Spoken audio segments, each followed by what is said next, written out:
On our newscast tonight, last week we received confirmation that Chang Song-taek, the uncle of North Korean leader Kim Jong-un and one of the most powerful men in the regime, has been ousted. Today we learned that he has been executed by a firing squad. Chang's execution could shift the balance of power in the north and how the regime deals with the rest of the world. South Korea braces for a possible provocation. And we turn to an expert to provide us with insights about North Korea's next move. Could there be a silver lining? Stay with us for these stories and more on Early Edition at 6.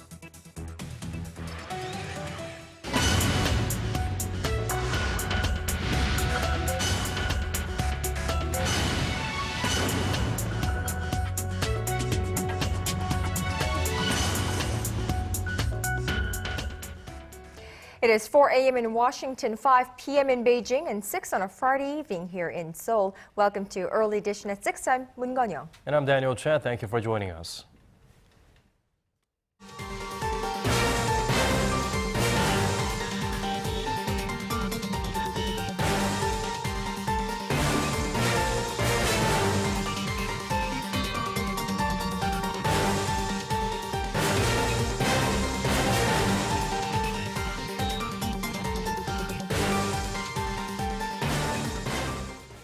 Now, earlier on this Friday, we received reports from North Korea that Chang Song-taek has been executed following a short military trial that found him guilty of treason. The once powerful uncle of leader Kim Jong-un, stripped of his power just a few days ago for forming a faction against the state and harboring his own political ambitions. He lost his job, then his life. Our Chi Myung-gil reports. The North Korean Central News Agency reported early Friday that the uncle of leader Kim Jong-un had been executed. Chang Song-taek, long considered as the country's second most powerful man and Kim Jong-un's former mentor, was sentenced to death for being a traitor who had tried to overthrow the state. Chang Song-taek is a human trash that's worse than a dog.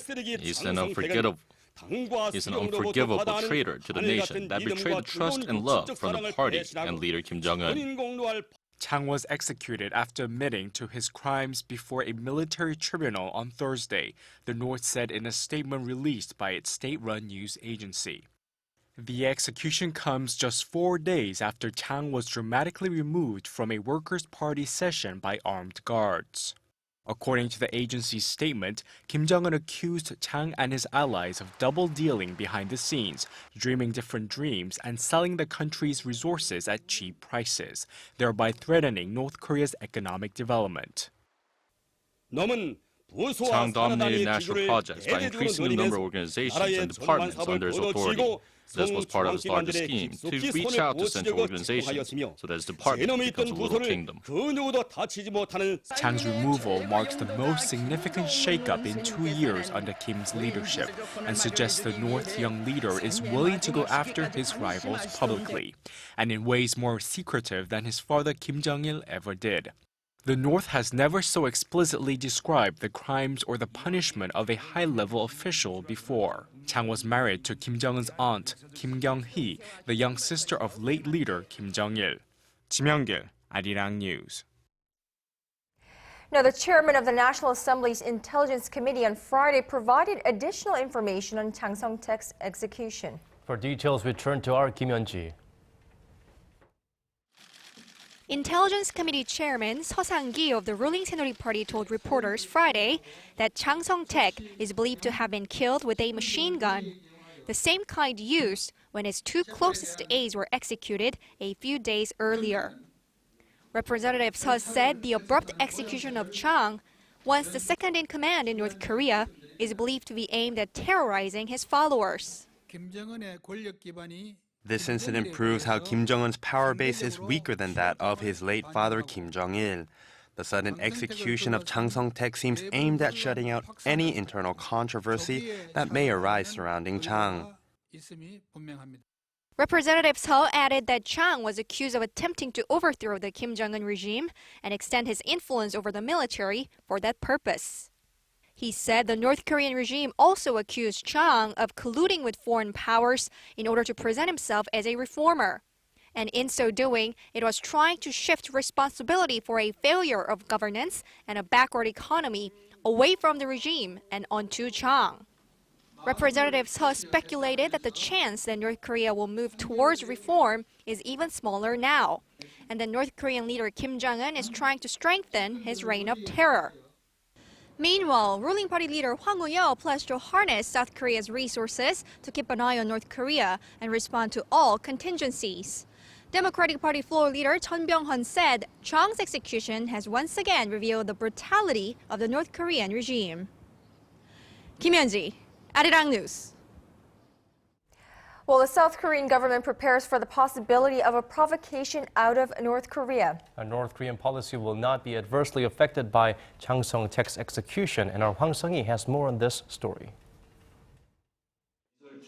Speaking before the Parliament's Foreign Affairs Committee on Friday, South Korean Unification Minister Ryu Gil-jae said he does not believe the execution of Chang Song-tek will have major implications for Seoul's North Korea policy. The government has deep concerns about the recent events in North Korea, but we are watching intently and calmly preparing for all kinds of contingencies. On the same day, South Korean Defense Minister Kim Kwan-jin said the execution of the young North Korean leader's uncle could lead to further provocations from the reclusive state. Speaking before the National Defense Committee at the National Assembly, Kim said Seoul will strengthen its combat readiness against Pyongyang in conjunction with U.S. forces and keep a close eye on the internal situation in North Korea. The minister added, however, the nation's combat posture will not be raised as there have been no abnormal activities detected by the North Korean military. North Korea has a history of launching provocations as a means of maintaining internal unity. Experts in Seoul say a fresh military provocation by the North is unlikely, but add that Chang's execution stands to worsen inter-Korean ties. North Korea will react much more violently than in the past when they felt that their regime, their dignity, and their leader had been disgraced. Considering that, it is highly likely that inter-Korean ties will stiffen rather than soften down the road. Following a 2-hour-long emergency security meeting on Friday morning, the South Korean government vowed to closely follow the situation unfolding in North Korea while working closely with related countries and its allies. Hwang Sung-hee, Arirang News. And the South Korean Defense Ministry has just announced a set of measures to protect the nation from North Korea's possible provocations. Now, expressing deep concerns about the current instability in North Korea and its possible impact in the South, Ministry spokesman Kim Min-seok said the Korea-U.S. combined forces have strengthened surveillance operations and beefed up combat readiness in border areas with the North, and a crisis management task force run jointly by the Defense Ministry and the Joint Chiefs of Staff will be operated jointly on an admiral level. Meanwhile, foreign media outlets are also reporting on the death of Chang Song-tek. Our Shin Se-min has more on the international reaction. The United States said it is following the developments in North Korea after the news early Friday that North Korean leader Kim Jong-un's uncle Chang Song-tek had been executed.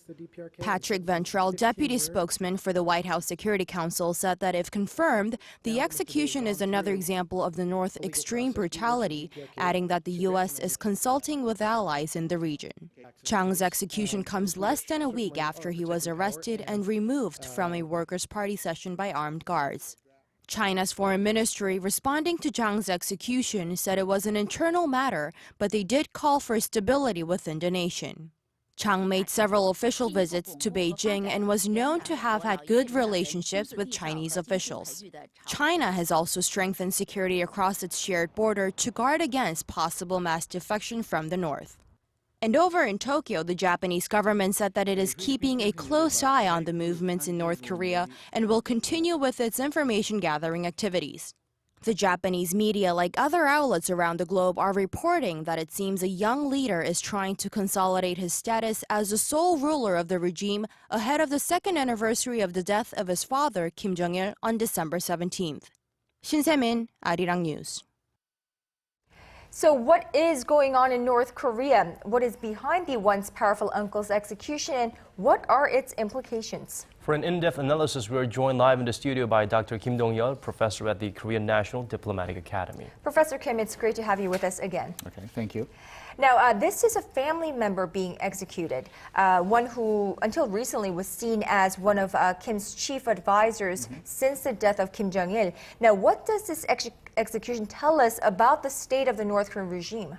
It's not easy to say at this moment, as we all know that everything is uncertain. We have so many kinds of news from either South Korea or other countries, but from North Korea we have only limited information of what's going on. So it's not easy to predict one way or another, but we may predict both the stability and instability of North Korea. I would say it's depending on the way that this man Chang Song-taek was executed. If it was prepared and long, kind of cautioned step by step investigation and execution, and then probably at this moment Kim regime had to have an alternative power group already and ready to restructure the government and ready to rerun the country after Chang Song-taek. Or if this is just improvised and it's like a surprise execution of his own uncle, it's as a kind of initiative to attack first before he is attacked by his own uncle. And then we will say that this is highly unstable in North Korea at this moment. Either way, though, the timing of execution and the status of this man was executed his own uncle is truly surprising to, again, everybody, including me and you, I believe everybody in the world. We may say at this moment, from this type of execution, that the current Kim regime or Kim Jong-un himself is more like an adventurous dictator instead of the cautious dictator that we have seen in the history in many cases. But at this moment, I would say Kim regime is much more adventurous than the other type of dictatorships we have seen in the world history. So what we've noticed through the very drastic measures taken by Kim Jong-un is that he is a very drastic and adventurous dictator. Regardless of how we can justify or try to logically explain the reasons behind Chang's execution, it's still pretty adverse. What can we tell about Kim Jong-un's style of leadership that we haven't noted before through what we've learned recently? Well, I mean, he's young, still we all know about it, and I would say we have to accept that he's inexperienced, but in less than 2 years, he did this kind of very bold action to consolidate his own power. Probably 2 to 3 things that we have to think about at this moment. North Korea is at this moment have something to facilitate to politically stabilize the country. In other words, from the economic gains or from the trade with China or other types of trade with other countries, probably some set of economic assets already at this moment. That's one kind of scenario. The other thing is that North-South relationship at this moment is pretty stabilized, even though South Korea should demand North Korea more to respond regarding these nuclear things. But still, nothing very serious happened so far. So at this moment in the peninsula itself, not very serious thing is going on. So it's time for North Korea to stabilize its more political power. And then probably the other things as well. But I would say at this moment, Kim is surviving all this, atrocity, if you will, or opponents in the political side, and probably he would go. All right. The North Korean media issued a very long list of accusations for Chang Song-taek, and the one that stands out for me is the claim that Chang sold off the land of the Rason Economic Zone and Trade Zone to a foreign country. Now, what does this mean? Does it imply further isolation of the North Korean regime from the global economy? I don't think North Korea has an option of isolating itself away further from this current status, because that is actually, a matter of life and death in North Korea. Because this opening will actually, supply some sort of, very necessary, assets to North Korea to, maintain the government and maintain the entire country as well. Instead, I would say Kim regime at this moment giving the signal to China and other countries as well that North Korea wants to open the country in its own way.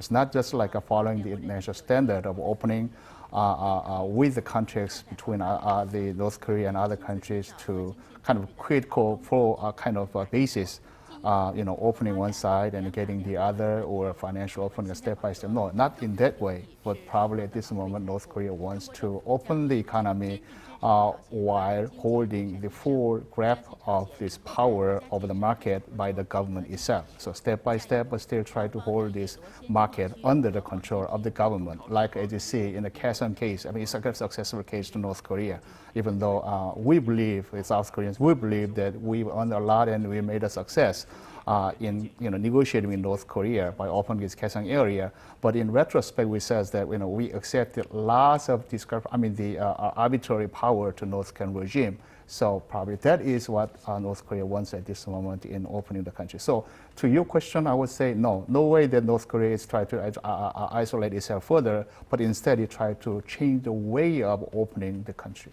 Okay, well, very quickly, before we let you go, okay. What is the future from this point, this turning point of execution of Chang Song-taek for both Korea's North and South Korea? What will be the future of inter-Korean relations? How will it be affected by this point? This is truly kind of unpredictable situation. It's very cautious for me to say anything about the future. But I would say that Kim regime is surviving. I mean, that is actually, I believe, because Kim family is on top of this political legitimacy of North Korea. So without Kim family, the entire ideology that North Korea cherishes for so long actually is becoming nothing. So it's not possible to remove Kim from the power completely. Instead, whoever tried to replace Chang Song-taek's power, he tried to set Kim on top of this political power and still use the name of Kim and Kim family for his own political legitimacy. So that's my prediction at this moment. For inter-Korean relationship, I believe nothing kind of high cost to South Korea either, because so far not much was going on, as I said, and then nothing is going to go worse from this stage. Either government, either power. The other kinds of power comes up to North Korea. Probably going to open a new era for another inter-Korean relationship. Dr. Kim Dong-yeol, professor at Korean National Diplomatic Academy, thank you so much for your insight this evening. Thank you for having me. Thank you.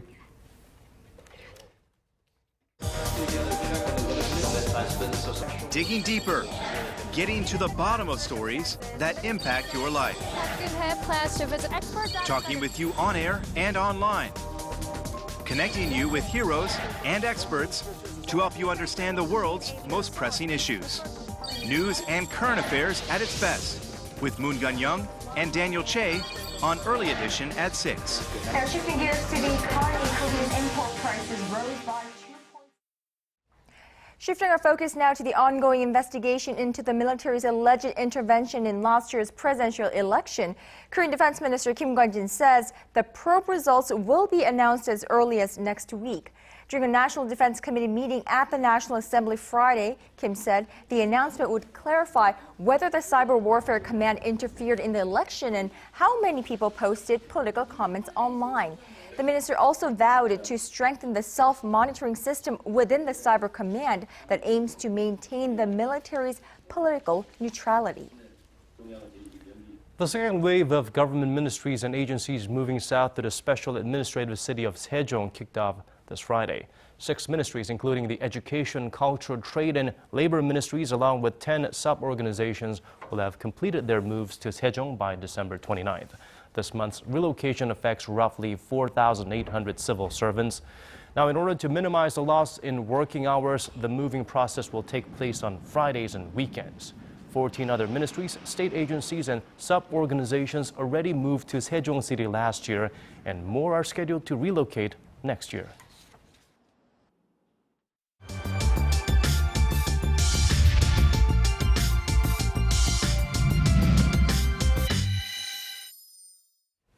Now, the Korean government unveiled the nation's long-term energy plan earlier this week, and according to that plan, nuclear power will account for 29% of the nation's power generation capacity in 2035, which is lower than a 41% goal introduced back in 2008. The plan, however, would raise nuclear reliance from 26.4% as of the end of 2012. How does the government plan to go about doing that, and is it safe to be increasing reliance on nuclear energy? Well, joining us live in the studio to give us some perspective is Dr. Seo Kyun-yeol, professor of nuclear engineering at Seoul National University. Dr. Seo, it's good to see you again here. My pleasure. Now, first of all, could you give us a brief rundown of this new energy plan unveiled by the government? It's totally different than the first one, apparently. And as far as nuclear is concerned, the share used to be 41%. Now it's down to 29%. and the renewables are remaining at the same 11%. So there are some mixed feelings or messages. The government cannot really put trust too much on nuclear power because of all these scandals, etc. But there are not, renewables in our sight in the foreseeable future. So we got to be doing something before the renewables can become a real reality. Right. Unfortunately, for now, it looks like one of a very valid option. Now, but because the safety concern is rising from the Fukushima incident, could you perhaps give us some, assurances that nuclear energy is safer than most people fear? Actually, as it comes to nuclear, it's been more like a people's misconduct, misbehavior, or malfunctions rather than technicality. Because we should be making sure that basically all the personnel should be doing his or her job at the right time, at the right place, so that the machines must be functioning at the right time, at the right place, in the right fashion. So if we make them both true, then we can make nuclear as reliable as we can. Now, Right. Sorry, No problem. Professor, Switzerland and Spain have banned the construction of new nuclear reactors, whereas Germany plans to entirely scrap and shut down nuclear power plants by 2022. Now, how are they planning to make up for the energy loss? Ko-jung, it's a very good point, because actually they're in a totally different situation. First of all, in Europe, electricity grids are all connected. So whenever they're in need, they can be importing from any neighboring country. Second of all, they're blessed enough to have renewables, wind power, photovoltaic, sun power, solar power. But we're not quite so blessed in the sense, so we're in a totally different situation. Okay, is it feasible for Korea to look to these alternative energy resources? Because I know nuclear energy power plants, I mean, even the employees are very highly paid there, right? So it costs a lot of money. Right. I don't think so. But if it comes to nuclear, I got some golf ball here. Actually, this is what you need for your entire life. If you think about 100-year lifetime, this is what you need. That's it. No more, no less. And you're left with this much of waste, this much. Think about this. It's just so little. So if it comes to power generation in Korea, then there seems to be nothing more than just nuclear. Renewables, we're not actually developed to that point of commercializing the technology, and we're actually running short of wind power, solar power. So that's another drawback as far as we're concerned. All right, we'll have to wait and see if Sure. a good enough alternative comes up. Until then, nuclear power plants, we will have to, I suppose, properly and carefully conduct the nuclear power plants and Sure. operate them. Thank you so much for that analogy as well, and thank you for coming. We hope to have you again in the near future. Sure, thank you for having me.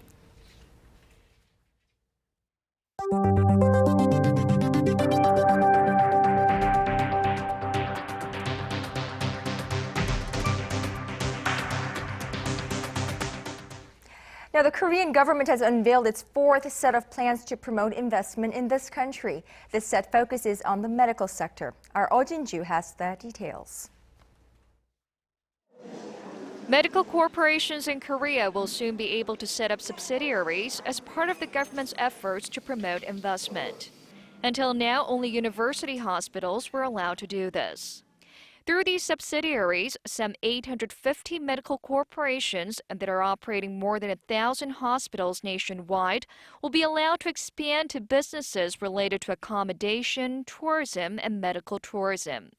They'll also be allowed to develop medicine, cosmetics, and health food. The Finance Ministry announced the plan Friday during a trade and investment promotion meeting presided over by President Park Geun-hye.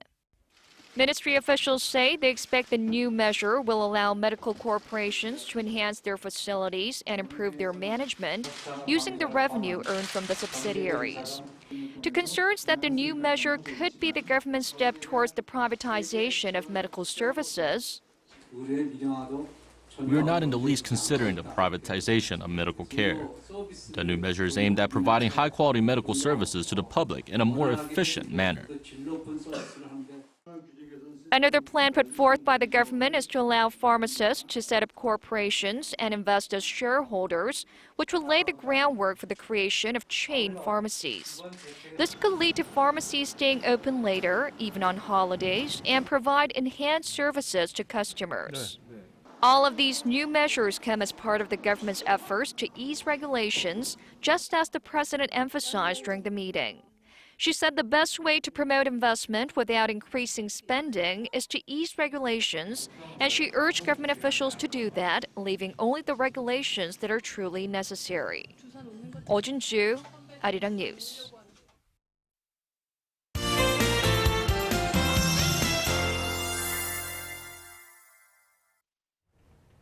Time now to get a check on the weather conditions. For that, we go over to our Kim Bo-kyung at the Weather Center. Bo-kyung, it was a cold day here in Korea. In fact, I understand it was the coldest day of the season so far.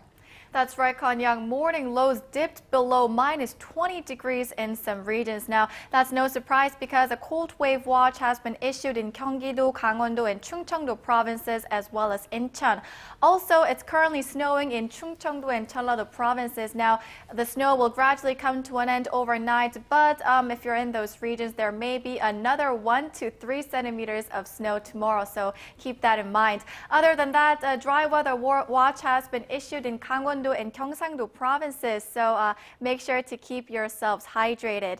Now tomorrow, morning lows will dip around 0 degrees, but it will be a lot warmer than today.